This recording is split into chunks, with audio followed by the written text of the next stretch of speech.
மனுஷனோட எமோஷன்ஸோட விளையாடுறது செம கிக்கு தான்டாமா அவனு. ஏண்டா இந்த உலகத்துல ஒருத்தன் நான் வாழ போறது ஒரு வாழ்க்கை, எந்த ஒரு கொள்கை தத்துவம் மயிர்னு ஃபாலோ பண்ண மாட்டேன். நீ இஷ்டப்படிதான் நான் வாழ்வேண்டா அப்படின்னு வாழவே முடியாதுல்ல. ஏதாவது ஒரு கூட்டத்தோட சேர்ந்துக்கிட்டு அவங்க சொல்றதுக்கெல்லாம் ஆட்டு மந்த மாதிரி தலையை ஆட்டிக்கிட்டு அவங்க தத்துவத்தை தலையில போட்டுட்டு மத்தவங்களோட சண்டை போட்டுட்டு அடிச்சு நாரி சாவணும். அதான் ரைட் இல்ல?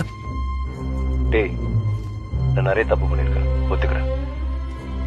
ஆனா தப்பு பண்றது கூட சுதந்திரம் இல்லைன்னா அது சுதந்திரமே இல்லைன்னு காந்தியே சொல்லியிருக்காடா.